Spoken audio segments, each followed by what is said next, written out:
seorang lelaki yang baru saja sampai di salah satu hotel tempat dia menyewa, dan dia merakamlah suasana di dalam hotel bilik yang dia sewa.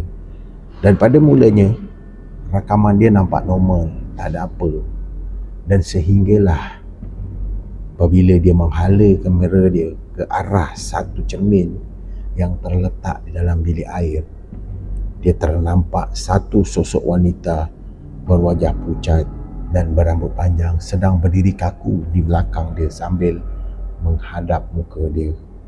Lelaki itu terkejut, dan baik saja dalam beberapa saat dia merakam semula ke arah tempat yang sama, sosok itu hilang.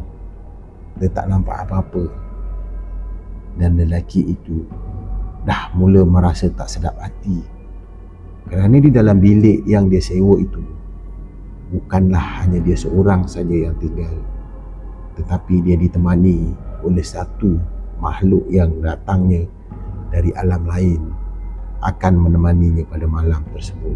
Itu fikir hati dia. Betul, belum pun sempat pukul 12 malam, lampu di dalam bilik dia seolah-olah ditutup, pada muka di on, buka balik. Dan secara tiba-tiba pukul 1 pagi dia terdengar seolah-olah suara seorang tengah mandi di dalam bilik air dengan bunyi pancuran air.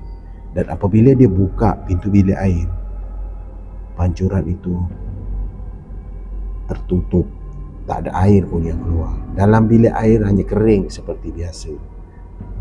Dan sebaik saja dia melangkah untuk balik ke katil, disitulah dia ternampak satu mata hitam yang sedang memerhatikan dia dari celah almari yang terletak di depan katil dia. Lelaki tersebut tak tunggu lama. Dia terus capai telefon dia terus turun ke bawah, dia ceritakan perkara itu dekat kaunter. Dan dia menceritakan apa yang dia alami di dalam bilik tersebut. Dan pihak kaunter mengatakan bilik itu memang dah lama digunakan, dan itu hanyalah dijadikan stor simpanan tilam-tilam lama. Kerana menurut cerita orang lama bekerja di situ, terdapat kematian seorang wanita di dalam bilik tersebut. Dan pihak resepsi juga pada malam itu menukarkan dia ke bilik lain dan di tingkat dan bawah bilik yang dia sewa.